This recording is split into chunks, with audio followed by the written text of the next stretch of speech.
यकीन मानकर चलिए दोस्तों, मोदी और शाह की जोड़ी ताउम्र 18वीं लोकसभा में संसद के अंदर हो रही कार्रवाई से लेकर एक एक कदम जो विपक्ष उठा रहा है उसे उम्र भर भूल नहीं पाएंगे। देखा, जैसे ही स्पीकर पद का चुनाव हुआ उसके बाद से ओम बिरला से लेकर पूरी मोदी सरकार को विपक्ष ने एक पैर पर लाकर खड़ा कर दिया है।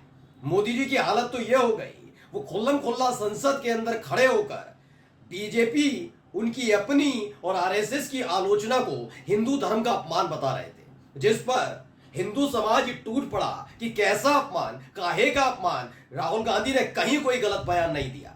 जो कट्टर हिंदू हैं, जो लगातार बीजेपी को वोट कास्ट करते रहे, उन्होंने भी मोदी जी के झूठ को पकड़ लिया था।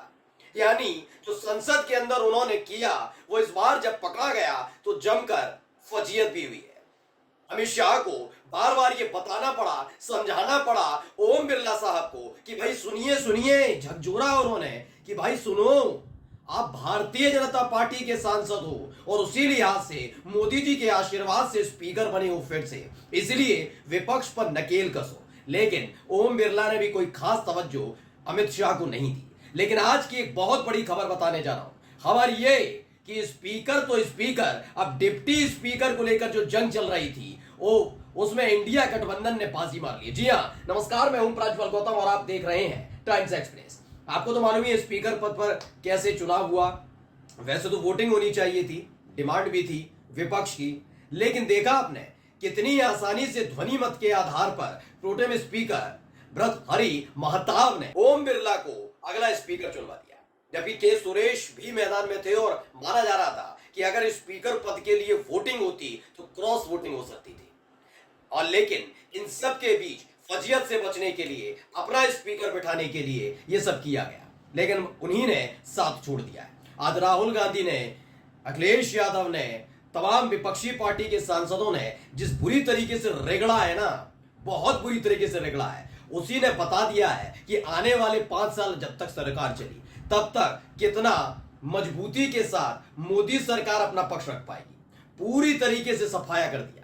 लेकिन आज खबर है सबसे महत्वपूर्ण डिप्टी स्पीकर पद की। जी हाँ, डिप्टी स्पीकर पद के लिए विपक्ष की तरफ से एक ऐसा नाम सामने रख दिया गया है, यकीन मानकर चलिए भारतीय जनता पार्टी के सांसद भी हो सकता है मोदी जी और बीजेपी के वेब को खूंटी पर टांग दें। खबर पढ़िए क्या हिंदुस्तान ने खबर छापी है। फैजाबाद से सांसद अवधेश प्रसाद को बनाया डिप्टी स्पीकर, ममता बनर्जी के दाव से विपक्ष गदगद। इसमें लोकसभा अध्यक्ष पद को लेकर शिकस्त के बाद इंडिया गठबंधन उपाध्यक्ष पद का चुनाव लड़ने की तैयारी कर रहा है।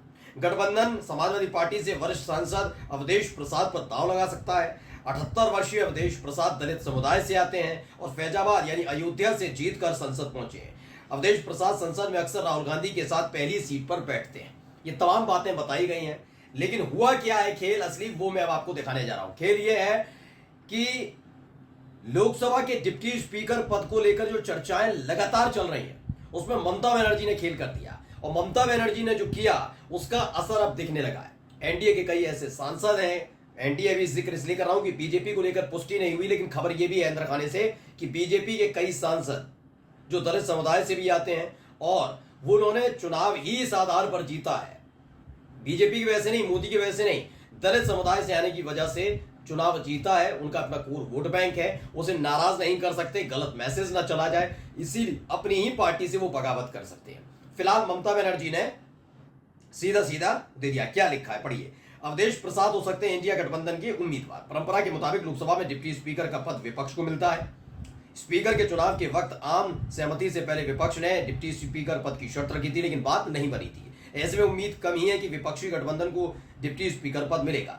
ऐसे में यदि एनडीए के किसी दल से डिप्टी स्पीकर का उम्मीदवार दिया जाता है तो फिर इंडिया गठबंधन से अवधेश प्रसाद उम्मीदवार हो सकते हैं। सूत्रों के मुताबिक इसके लिए इंडिया गठबंधन दबाव बनाता रहेगा और अवधेश प्रसाद का ये हो गया खेल। अब क्या है इसे पढ़िए। इसी में एबीपी ने छापा है कि ममता बनर्जी ने दिया अवधेश प्रसाद के नाम का सुझाव। यह अवधेश प्रसाद का नाम अचानक से नहीं आया, बल्कि ममता बनर्जी ने आगे रखा है। ममता बनर्जी और ज्यादा जरूरी हो जाती है क्योंकि 29 सांसद उनके पास है, 29, जो इंडिया गठबंधन की ताकत को बढ़ाते हैं। क्या है, लोकसभा में डिप्टी स्पीकर का चुनाव कब होगा ये साफ नहीं, लेकिन सूत्रों के मुताबिक 2 दिन पहले टीएमसी प्रमुख ममता बनर्जी ने इंडिया गठबंधन के बड़े नेताओं को डिप्टी स्पीकर पद के लिए फैजाबाद के सांसद अवधेश प्रसाद के नाम का सुझाव दिया था। हालांकि इसको लेकर कोई अंतिम फैसला नहीं हुआ। माना जा रहा है कि पश्चिम बंगाल की मुख्यमंत्री ममता बनर्जी के प्रस्ताव से समाजवादी पार्टी खुश है और कांग्रेस ने भी इनकार नहीं किया है। कुल मिलाकर आप समझ लीजिए अवधेश प्रसाद के नाम पर मोहर लगने जा रही है। अब कौन कौन है साथ में, अब नाम थोड़ा मैं बता देता हूं कौन कौन साथ आने जा रहे हैं। ये तो सभी को पता है, इंडिया गठबंधन एकजुट है। ये सुरेश को नाम को लेकर था। आप कहेंगे भाई ये तो एनडीए बहुत ज्यादा मजबूत है इस समय, तो भाई 293 291 अलग अलग आंकड़े बताए जा रहे हैं। अब इनमें समझिए, मैं पहला नाम लेने जा रहा हूं तेलुगु देशम पार्टी का। जी हाँ, टीडीपी का। टीडीपी को आगे लाकर उसके कंधे पर बंदूक रखकर चलाने की कोशिश बीजेपी जरूर करेगी। उसकी वजह भी यह है कि टीडीपी को खबर आई थी कि डिप्टी स्पीकर का पद टीडीपी को दिया जाएगा। यह सब हुआ राहुल गांधी की वजह से, ठीक है, कि बीजेपी दूसरा पद अपने पास रखेगी तो टीडीपी छोड़कर जा सकती है। अब मानकर चलिए टीडीपी को यह पद नहीं दिया जाता, यानी उनके किसी सांसद को डिप्टी स्पीकर पद के लिए प्रत्याशी नहीं बनाया जाता। ऐसे में क्या खेल होगा तो समझिए, टीडीपी दरअसल भारतीय जनता पार्टी की नीति रीति पर नहीं चलती कि उसका ब्राह्मण, वैश्य और क्षत्रिय समाज उनका कोर वोटर है, ऐसा नहीं है।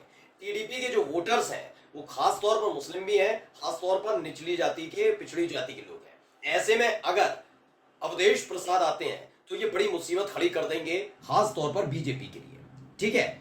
दूसरा नाम मैं लेने जा रहा हूं नीतीश कुमार का। नीतीश कुमार की जो राजनीति है, जो उनकी जनता दल यूनाइटेड की राजनीति है, वो इर्द गिर्द किसके घूमती है? दलित समुदाय के, उन्हीं के इर्द गिर्द घूमती हुई नजर आती है।